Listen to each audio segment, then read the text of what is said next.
Our Breen. Joined this week are Rhys James, Deborah Frances-White and Tom Allen, Milton Jones, Hugh Dennis and Ed Byrne.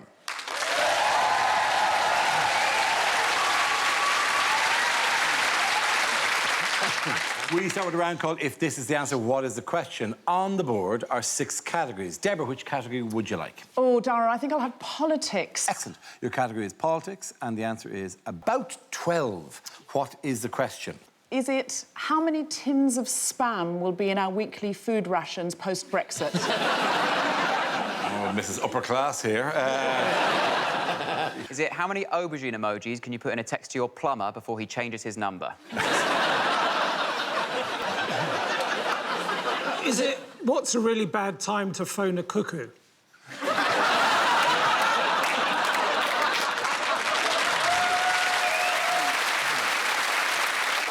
Is it how many people have eaten in Zizzi's in Salisbury this year?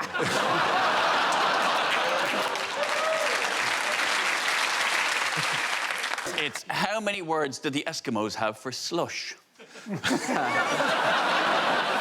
Is it if I was asked how many people are on a football team, how many I'd hazard a guess at? Is it how many pages of my Nuns Having Fun calendar are stuck together? Is it how many years does a woman have to do stand-up comedy before she's allowed on a panel show?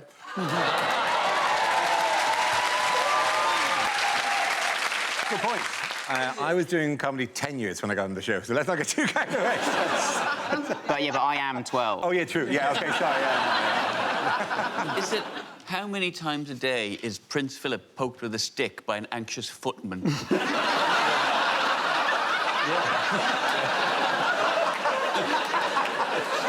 Is it if Doctor Who is eating a pizza, on average, how many times is he asked if he wants Dalek bread with that? How old was I when my parents stopped saying, "It's a boy," when people came to visit me? Is it how many Jews trust Jeremy Corbyn?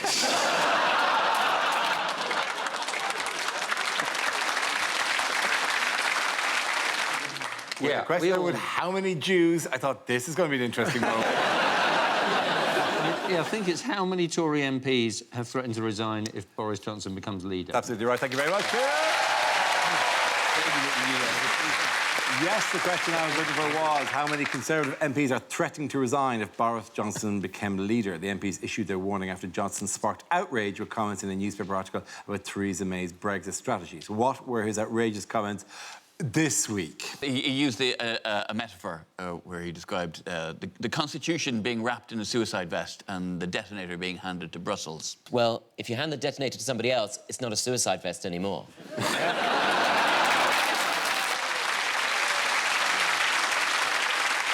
That's not the main point. That's No, but I think we need accuracy. It's very important. Accuracy in our metaphors. People are getting very offended by the use of, you know, figurative language lately. Just people using metaphors, and there's no need to get so angry. It's like he also said that the UK's battle with Europe was like a 7-stone weakling doing battle with a 500-pound gorilla. I wasn't offended that he used the term 7-stone weakling. Were you offended that he used the term 500?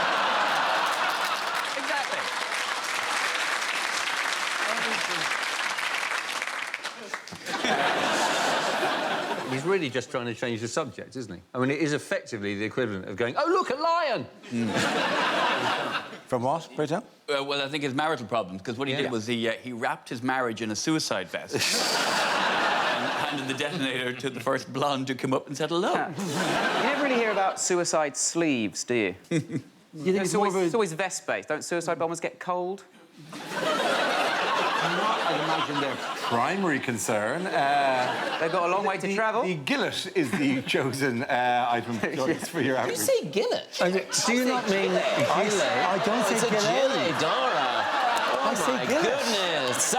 Suddenly, leaving the EU sounds very appealing. There's a reason you've booked a woman and a gay, and it's so we can tell you it's gilet. I'm not walking around saying gilet.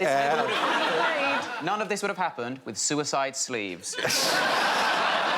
You know, gilet, the best a man can get. I hope you're not poking fun at us when you three are sat there like 3 dads outside the changing room in Marks and Spencer.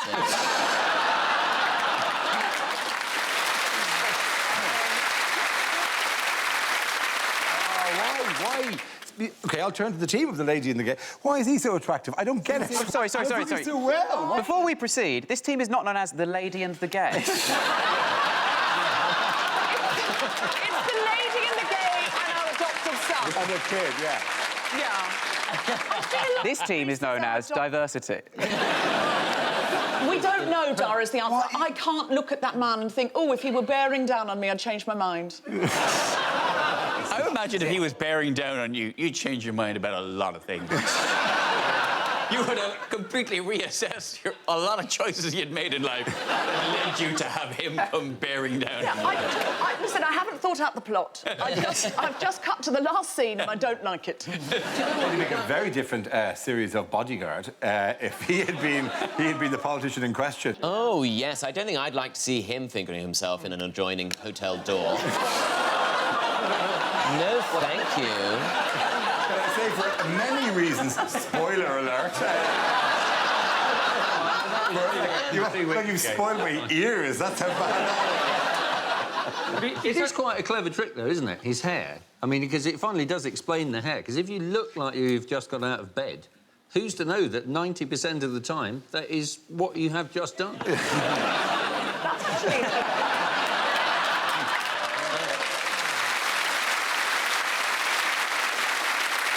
It's amazing when you consider Boris Johnson's impact on the world, given that he is basically a mop that a wizard enchanted to have an erection.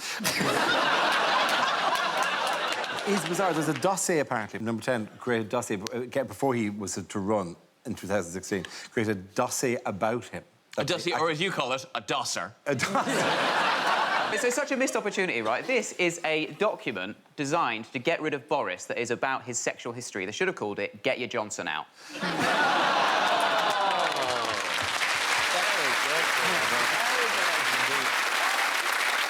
In other news, how has Labour MP Chuka Umunna upset some of his party members? Is it that he said call off the dogs about some of the policies there? And everybody went, how dare you call us dogs? Rather than listening to what he had to say, they were, how dare you call us dogs? That's outrageous, we're not dogs. And all it made me think was, like, wouldn't it be wonderful if all politicians were dogs? Well, can you imagine Brexit negotiations? Like, how could Barnier said no to, like, an adorable Andrex puppy demanding things from the European Union? It would be lovely. Like, imagine, like, a Dachshund as the foreign secretary or something. It'd be like, I'd really get engaged with politics again. I love that that's your... I love that's your first thought, that if we had dogs negotiating for us, they'd be cute puppies, not vicious Rottweilers. Like, you've gone for the charm offensive as opposed to the sort of... That's the thing with heterosexual men. Yeah. They always go for aggression, when actually charm can take you an awfully long way.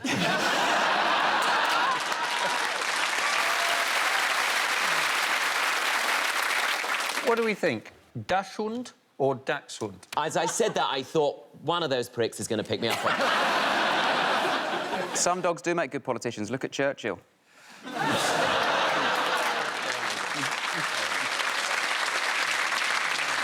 None of this is any more ridiculous than hearing John McDonnell treat the call off the dogs as being a seriously calling Labour supporters dogs. That was possibly a low point. And a point would be, honestly, the Labour Party, oh, my God, would you get your head out of your collective arses? There was a national debate going on. But this was particularly funny to watch him go, oh, you called us dogs. No, it was a metaphor. You know, it's a common turn of phrase. Do you think he goes to work and literally crouches in the shadow of a filing cabinet because he can't understand a metaphor? All the time, he's slightly out of the light. I am the shadow. No, John, it's just a title. No, for I am the shadow. Especially as someone who's been accused of institutional racism. Don't call him a dark horse, he'll lose his shit. Well, Corbyn's been accused of anti-Semitism, but he's promised to learn Hebrew in due course.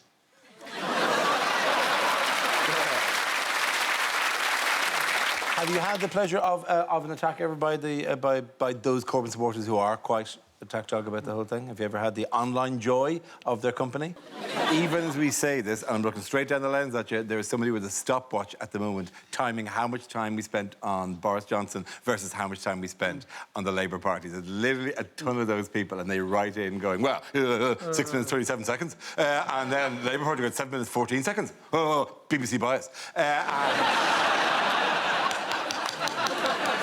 great that they write those. You're doing it right now. You're doing it right now. I want you to own the moment. Own the moment that I looked down the lens at you and said, "Go on, look at it. Look at this. Watch this second tick up. Watch that, right? As I'm talking directly to you, you big Aegis, right? I got a grief once because we mentioned anyway. I mentioned the Corbyn and an ineffectual thing that Corbyn did, and someone tagged me into a tweet going, "Well, clearly Darby despises the poor." To be fair, you're well known in comedy circles for despising they the don't poor. know that. They don't know that I do actually despise the poor. Well, So the Tories are in a mess, Labour are in a mess, but Vince Cable is invincible, according to Spellcheck.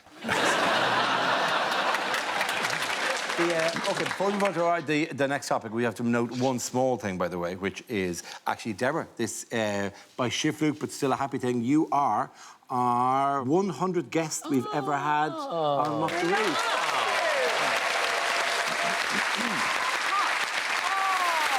And possibly the cheapest trophy ever made. I'm the 100th guest and the 4th woman, and I'm I so know. thrilled. And I know that you're quite hurt if we, all right, we got you one as well, because you've done them all. Oh, me? Yeah, so we got you the attendance award. Okay?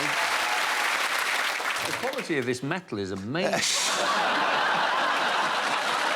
At the end of that round, the point's going to end here, Milton!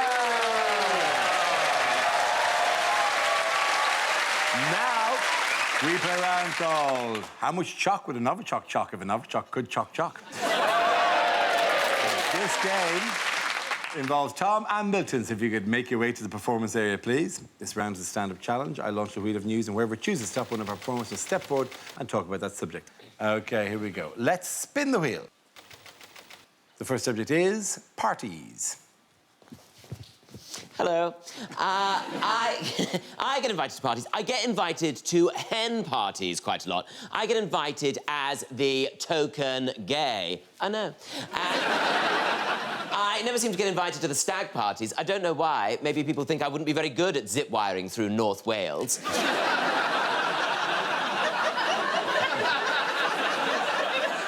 A little while ago, I got invited to a friend of mine's hen party, a friend of mine from school, and it was being organised by her chief bridesmaid, Emma. And Emma is, how would you describe her? Passive-aggressive? I knew I had to go to this hen party because suddenly I was added to a WhatsApp group.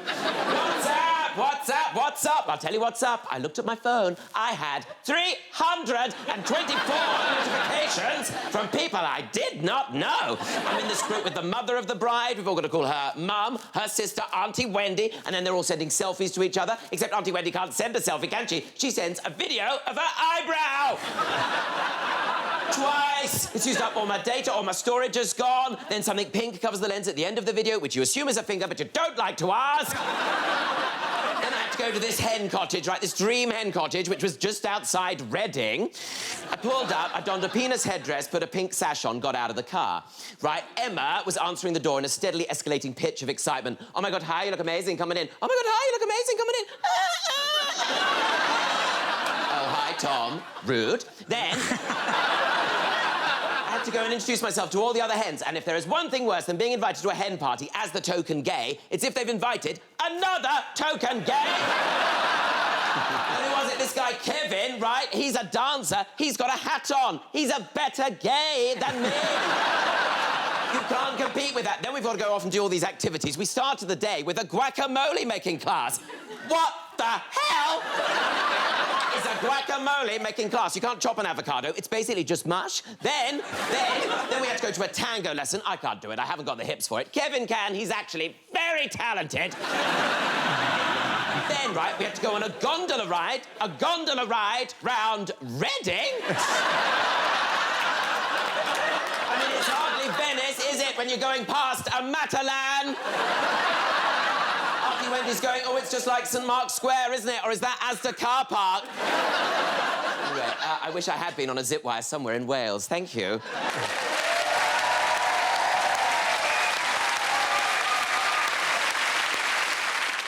OK, that leaves us with Milton. Let's see what your topic is. Let's spin the wheel.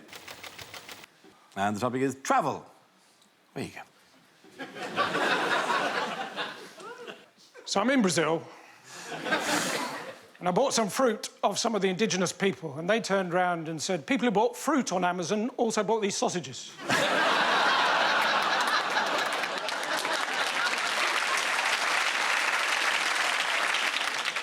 don't know if you've ever fallen asleep while eating a plate of broccoli and woken up and thought you were in a forest.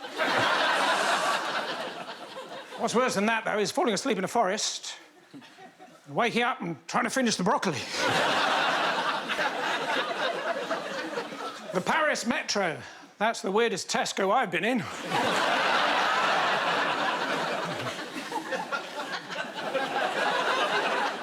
Easter Island, that's a difficult place to find, but it's in a different place every year.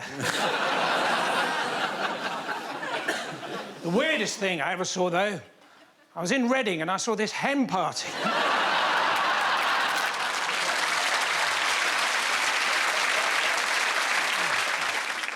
Thanks, that doesn't normally work. Oh,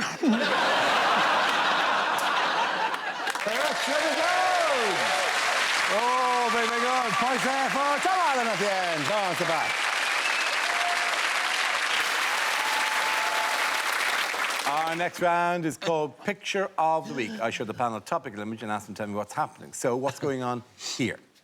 I think he's so sad about getting teased about having small hands because he's so sensitive. He's had an operation and turned both his little hands into one big hand. She's saying, no, sorry, I don't buy remote controls at the door. I think he's probably saying... Sorry, this one's out of order. I blocked it. Of course I know how to fly a plane. I'm flying this plane right now. Is this Trump finding out the only in-flight movie is Black Panther? Is he saying, can anyone help me straighten my trousers? The press is a disgrace. It just looks like he's shouting, Ivanka, I need to be changed.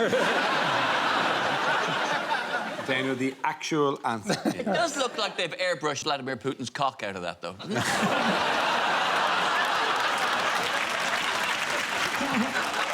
The answer is...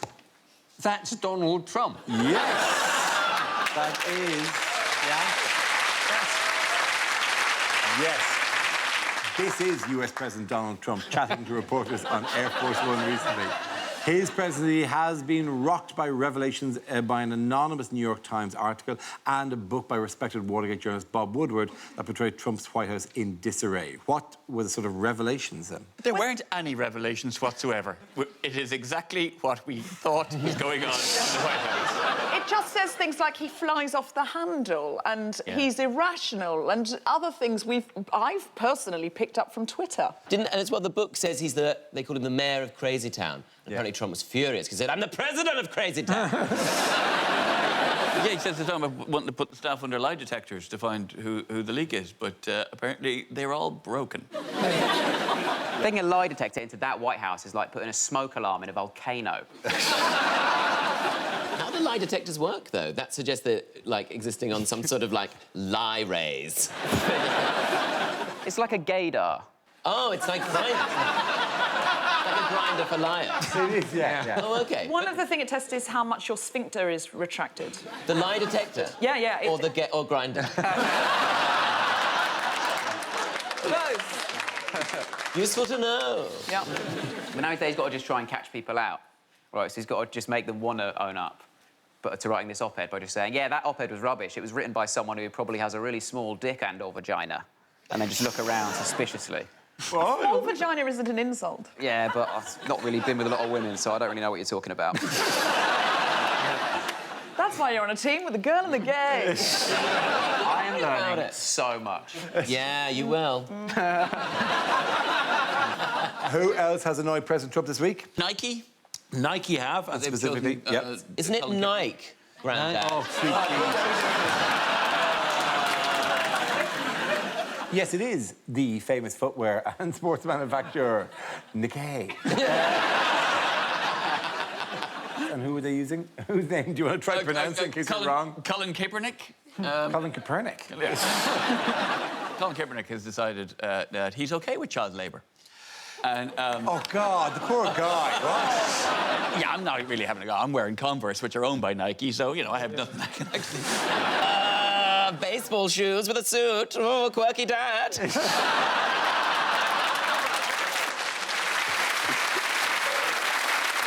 Why was Trump furious about Colin Kaepernick? He didn't stand. He's one of the American footballers who didn't stand for the national anthem. Which is weird, because in Britain, going down on one knee is the absolute mark of, you know, sort of... Yes, honour of and respect something, and deference. You yeah, try standing in front of the Queen.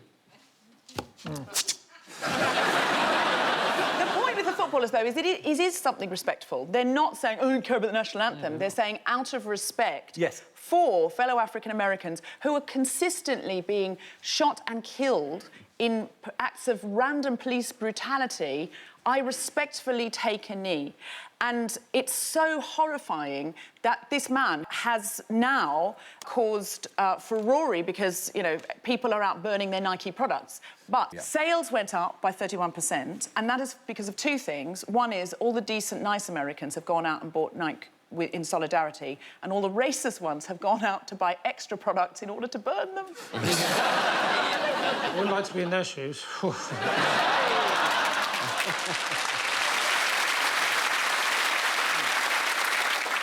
Colin Kaepernick is so impressive, not only because of all the stuff he's done, the stands he's taken or whatever, but also he's made people think they're getting revenge on him by burning their own property.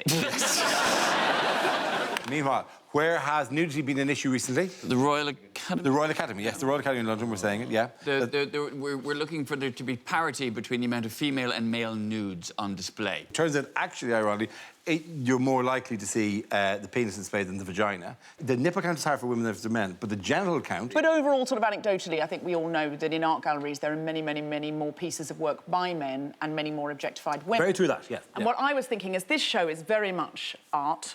Indeed. That what we could do here is a political act to rebalance patriarchal forces is for me to be the only one clothed for the rest of the show. If you would all show your nipples, there would be a balance.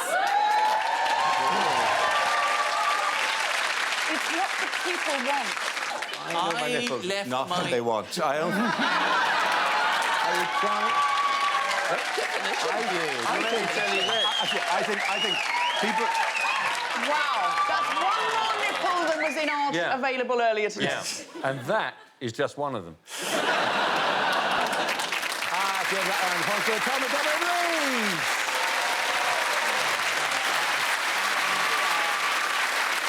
Now we come to scenes we'd like to see. So if everyone can make their way over to the performance area, please. I'll read out this week's topics, and then we'll see what our panelists can come up with. OK, here we go. First subject is things you wouldn't hear on the radio.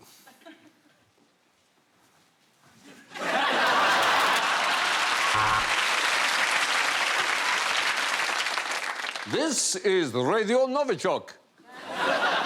Don't touch that dial.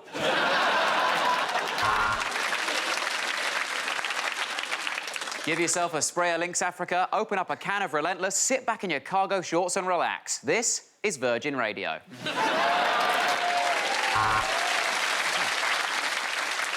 And with the time now at 3 a.m, it's probably time to just stare into space and think about where it all went wrong and maybe have a bit of a cry.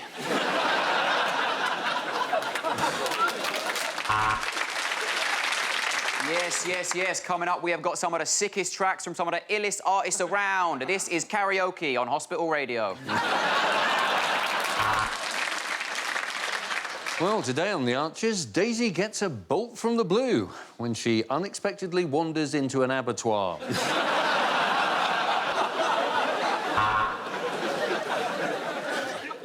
Viking, Dogger, 40s, white. Oh, sorry, that's not the shipping forecast. That's my Tinder dates bio. At number 2, that was Ed Sheeran with Galway Girl. And now at number 1 for the 50th week in a row, Ed Sheeran with Galway Girl. And now the long-range forecast. It's going to be quite windy.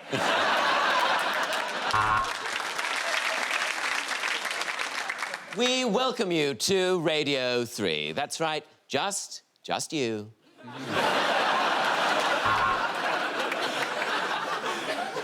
And now it's time for Thought for the Day. No, it's gone.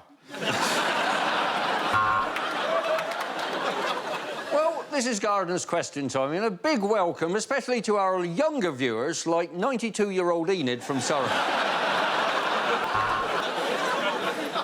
And next on Radio 4, it's Woman's Hour. And after that, 23 Men's Hours.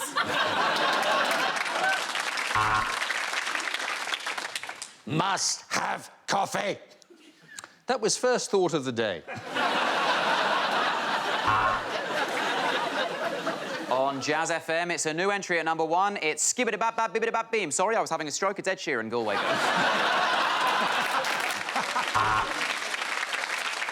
Boris Johnson is joining us on the couch this morning. He's not a guest, it's just that's where he slept last night. The shipping forecast. There will be shipping.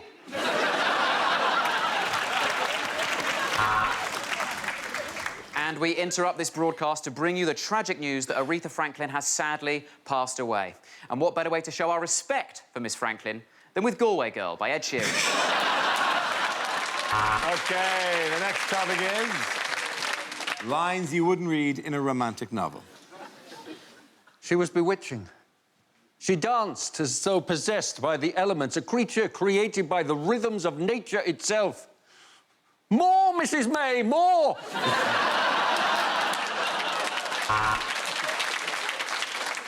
Toby, I'm not feeling well, said Amber. Embarrassed, she turned red, then green.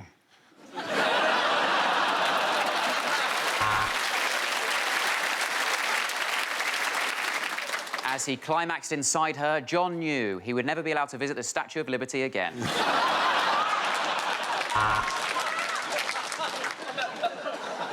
She looked on expectantly as he undid his zip and slowly removed his anorak.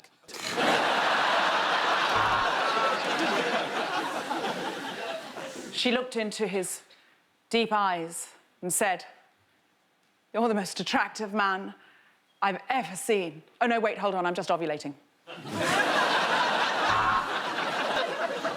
How to Please a Lady, Chapter 1. Wet her spoons. Sorry, Weatherspoons.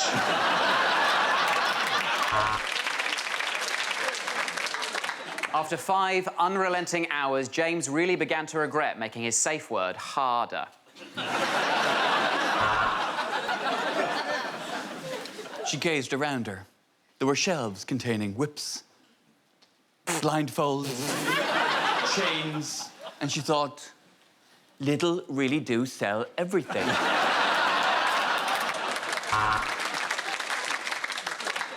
The role play had gone wrong again. My bad, he said. I thought you said Mr. Arsey.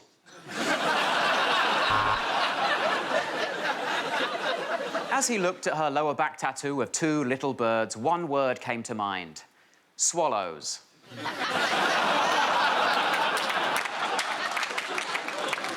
Instead of the passionate kiss he was expecting, she just gave him a peck on the cheek. Ah, he thought, this chicken is playing hard to get.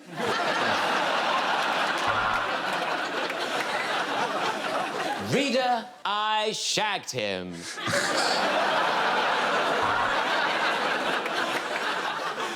His tender words still echoed around the dappled glade as he climbed aboard and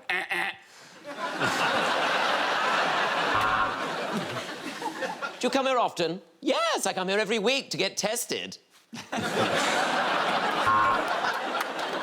I know I'm supposed to get over you, he said, but it's too difficult. I'm constantly reminded of you every time I look at the nutritional info on a packet of food and I see fat trace. OK, again, and the applause to Tom, Deborah Breeze.